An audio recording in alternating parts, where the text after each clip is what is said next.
Un vignoble, des pistes cyclables tranquilles, des canaux historiques. Jonathan, es-tu en France? Non, en Montérégie. Ça va faire comme un beau projet. Oh non! Ciao! C'est quoi ton nom? Entre Montréal, l'Ontario et les États-Unis se trouve la Montérégie-Ouest. Pour mieux la connaître, j'ai décidé de m'installer quelques jours à Valleyfield et d'explorer la région à l'aide de son grand réseau de pistes cyclables.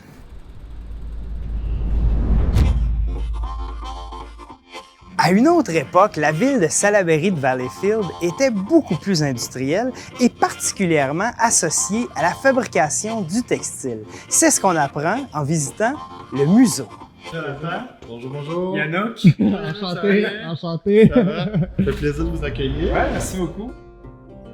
La Montréal Cotton Company, on l'appelle la MOCO, c'était la plus grosse filature de coton au Canada de son début, en 1874, jusqu'à la fin de la Seconde Guerre mondiale. La MOCO s'établit à Valleyfield pour ses courants d'eau constants qui lui permettent d'automatiser ses métiers à tisser. On avait submergé des roues dans l'eau. Ces roues-là étaient rattachées à des courroies, qui étaient rattachées à des poulies à travers 4 étages dans l'usine.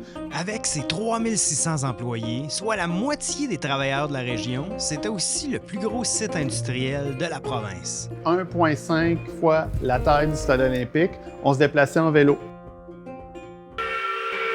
La vie à l'usine était régie par ce sifflet-là, mais il y avait aussi un deuxième sifflet pour avertir les baigneurs de sortir du canal quand on s'apprêtait à vider les bassins de teinture. Parce qu'on pouvait finir complètement teint de la tête aux pieds, de la couleur. Oui, tout à fait. Pas du tout les mêmes considérations environnementales à l'époque qu'aujourd'hui. Des familles entières étaient employées par la compagnie, incluant des enfants aussi jeunes que 8 ans qui se cachaient à l'arrivée des inspecteurs. En plus des expositions historiques, le museau offre des activités et visites plus artistiques, techniques et culturelles avec une grande passion pour la région. Les gens venaient de New York ici à Valleyfield pour faire la fête. On avait plus de bars, plus de salles de spectacle, plus d'hôtels privés. C'est quand même fou qu'on ne sache rien de cette histoire-là. Ça fait pas si longtemps que ça que c'est fermé. N'est-ce pas? Effectivement. Aujourd'hui, Yannock et moi partons de Salaberry de Valleyfield et faisons la route entre les lacs Saint-François et Saint-Louis en suivant en partie l'un des nombreux circuits proposés dans la région, celui des 4 canaux. Le premier canal servant à éviter les rapides à Valleyfield remonte à 1845. Rapidement insuffisant à la demande, la navigation se déplace vers le canal de Soulanges. À son tour, celui-ci finit par être abandonné au profit de la voie maritime du Saint-Laurent et de son tout nouveau canal de Beauharnois. Sur la piste du canal de Soulanges, des vestiges de cette époque sont encore bien visibles. Sur le site du Petit Pouvoir, qui se trouve à être l'ancienne centrale hydroélectrique du canal de Soulanges. Aux allures de Château-Frontenac, la centrale hydroélectrique est l'une des 4 restantes au Québec, parmi presque une centaine construites avant 1900. C'est vraiment un petit bijou là, qu'on a dans la région. Et bonne nouvelle, le bâtiment, où ont aussi logé des artistes comme Armand Vaillancourt, sera bientôt rénové.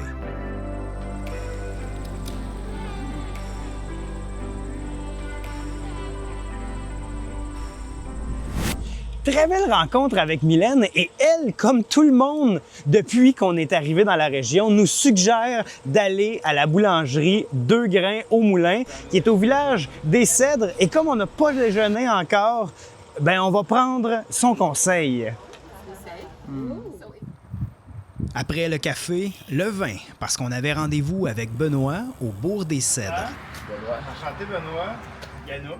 Enchanté, Benoît. Tu étais informaticien avant, Ouais, moi, je j'étais pense, hein? informaticien, ouais. Donc, C'était quoi que tu buvais beaucoup de vin et tu t'es dit ça serait mieux de l'acheter de de moi-même? Ouais, c'est ça. C'est à partir de 2012 que Benoît et sa conjointe Nancy deviennent vignerons au bord du Saint-Laurent. 5 ans plus tard, les premiers vins sont tirés. Donc, je vais avoir 3 blancs, un orange, un rosé, 2 rouges. Et comme on le sait, quand le vin est tiré, il faut le boire. Yannock, t'es sûr que t'en veux pas, toi? Parfait. En plus d'être franchement excellents, tous les vins du Bourg des Cèdres sont baptisés en l'honneur de l'histoire de la région. L'écluse 4, ça se trouve être l'écluse numéro 4 du canal de Soulanges. Ah. Catherine Tressler, c'est le fantôme de la maison Tressler. Ah oui? Les Cageux, donc, c'est eux qui transportaient le bois, dans le fond, sur Ouais. le Saint-Laurent. La Pointe du Moulin, c'est le moulin à farine qui était situé à Notre-Dame-de-Pérou. En plus de dégustation, Benoît offre aussi d'intéressantes visites guidées. Donc, le raisin va être envoyé dans la cuve. Ça va durer 10 mois à peu près. Ah ouais, 10 mois le processus. Ouais. Merci beaucoup, Benoît. C'est vraiment apprécié. Merci Ça fait pour les plaisir. bouteilles. Pour passer. Idéalement, est-ce que tu pourrais m'en mettre un peu pour la route? Ah, pas de problème. Tu veux un peu d'orange? On continue notre chemin sur la piste cyclable Soulanges en direction de Pointe-des-Cascades. On est un petit peu moins vite étant donné qu'on est ralenti par 4 bouteilles de vin. Après une courte visite au parc des Ancres, nous arrivons à la fin de la piste cyclable et au village des Écluses. Bonjour.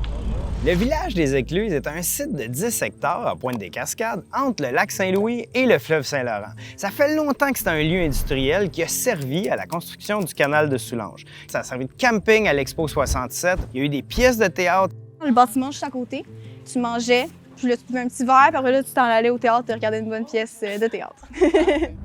Mais le site, lui, remonte à bien plus loin. 1901-1902, on avait besoin de place pour entreposer le bois, le travailler. En arrière de nous, c'est l'artisanat, fait que c'est là qu'ils travaillaient. Le théâtre, c'était l'ancien entreposage. La boutique, c'était la centrale électrique qui allait jusqu'à Saint-Zotique. Puis en fait, l'hôtel, c'était l'ancien hôtel où est-ce qu'ils dormaient. Sur place, on trouve musique, restaurants, piscines, sports nautiques et même plusieurs légendes et secrets sur les bâtiments. Est-ce qu'il y a des rumeurs que ça a été créé pour un film américain? Oui. Tout le monde en parle depuis des années que le site a été créé pour un film américain, mais on n'a pas de preuves, on n'a pas de traces. Mais c'est quand même cool de dire que... Si t'en Il parles... y a eu un film? Il y a eu un film ici, américain. On a des secrets bientôt qu'on dévoile pas au grand public. Comme Ok. vous pouvez voir, on a des bâtisses non utilisées juste derrière moi. Qu'est-ce que vous allez faire? C'est des secrets. Donc, venez dans les prochaines années au village des Regarde la Écluses caméra puis pour dis, le découvrir. dis venez au village des Écluses. Venez au village des Écluses. Elle est vraiment bonne. là. Oui, vraiment. On va retourner au travail. Ciao. C'est quoi ton nom? Océane.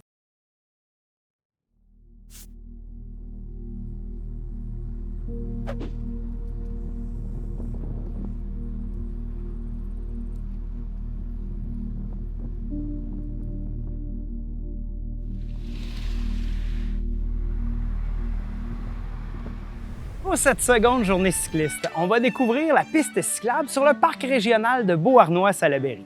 Mais avant, on profite d'une visite guidée gratuite de la centrale de Beauharnois. Comme des milliers de personnes chaque année depuis les années 60, nous commençons par le côté historique des lieux.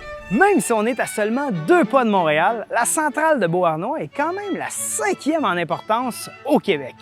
Dès 1929, un nouveau canal est creusé pour diriger le débit du Saint-Laurent vers la centrale. Les groupes électriques, quant à eux, sont développés en 3 phases, suivant les besoins en énergie de la province. Donc, avant d'aller en centrale, on va parler du groupe, comment ça fonctionne. En amont, on a un réservoir, mais ici, c'est une centrale au fil de l'eau. Donc, l'eau, on ne peut pas l'accumuler. Elle doit toujours circuler à l'intérieur. Pour l'eau qu'elle rentre, bien, on soulève la grosse porte. L'eau coule dans la conduite forcée, un gros toboggan. Pas pour nous, par contre, pour l'eau seulement. Les gags, là, comme le toboggan, est-ce que c'est toi qui les inventes ou on te donne un feuillet de gags que tu as le droit de dire? C'est des blagues qui se répètent d'année en année. On prend souvent les blagues des anciens guides. Fait que c'est le même gag depuis 1994. Je pourrais pas dire. C'est quoi ta préférée? Est-ce qu'il y en a une qui marche vraiment bien? C'est plus en centrale, je pense. Ah, OK. Ouais. Tu vas nous la Je la dire. ferai pas tout de suite, mais Tu vas je nous vais la je dire, vais ça te va la être dire. quoi ta... Exact. Dans l'espoir d'entendre ce gag et de poursuivre la visite, nous nous dirigeons donc vers la centrale. En quoi t'étudies? En enseignement des sciences. Ah ouais, c'est Ouais. vrai? Ouais. C'est la 3e année, en fait, OK. que je travaille ici. Qu'est-ce que t'aimes? J'aime tout d'Hydro-Québec. J'aime vraiment ça, parler aux gens, donc Ouais. leur faire apprendre des trucs sur l'hydroélectricité, qui est quand même, évidemment, notre patrimoine, évidemment, Ouais. au Québec, Hydro-Québec. Donc, bienvenue dans la centrale de Beauharnois. Tu vois à gauche les machines vertes, c'est les alternateurs. Quand les lampes en haut d'origine sont allumées, ça veut dire que le groupe fonctionne. C'est une rotation précise de l'alternateur qui produit une électricité stable à 60 Hz à travers le réseau.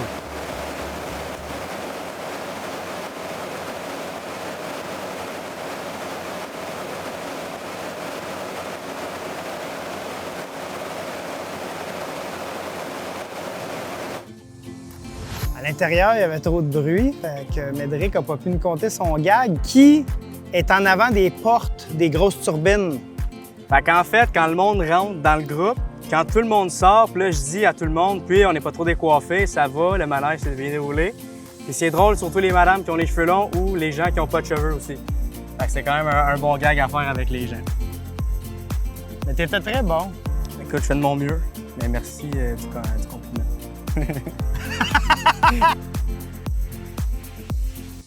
Et le petit fun fact par rapport à la maquette, ben c'est le fameux drapeau du Québec. Ça fait plus de 70 ans qu'il est là exactement, donc depuis 1953. C'est quand même 100 par 200 mètres. Devant la centrale et à côté de la route 132, on trouve dans l'herbe le plus grand drapeau du Québec au monde! Et par coïncidence, il se trouve ici même, au Québec.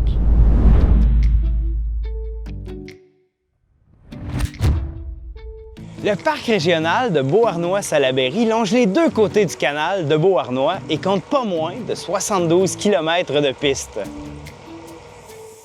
En partant de la centrale, on pédale 25 km jusqu'à la halte du canal, un des nombreux endroits de repos situés entre le vert des boisés et le bleu de l'eau, avant de revenir par le même chemin.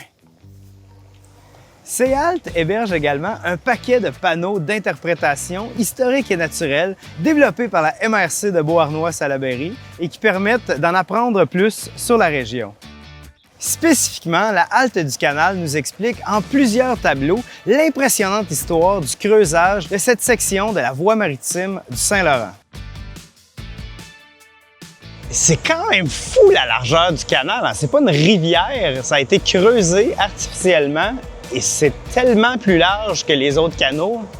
En effet, Jonathan, le canal de Beauharnois fait 1 km de large en comparaison aux 45 mètres du canal de Soulanges.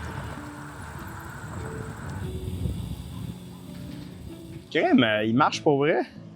J'espère. Non, mais d'habitude, il faut que tu te mettes un 25 cents. Là.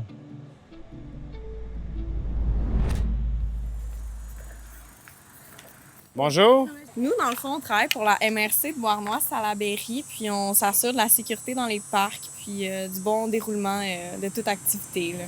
À date, est-ce que ça se déroule bien? Oui, oui. Il n'y a pas eu d'émeute aujourd'hui? Pas encore, non. Non? Est-ce qu'il y en a... Ça a été quoi votre pire événement? Ça, c'est confidentiel, par exemple. C'est vrai? Pas en parler. Ah ouais? Ben, avez-vous eu recours à la force? Comme je dis, c'est confidentiel. Ah, pardon! C'est quoi le On donne des circuits touristiques, on rencontre du monde sur le bord de la piste, puis on visite la centrale de Beauharnois. Angelo. Ah, Angelo, ben oui. Au museau. Oui, c'est mon ancien patron. C'est vrai? Tu travaillais au museau? Oui, je travaille au museau. Ah ouais? Ouais. Merci beaucoup.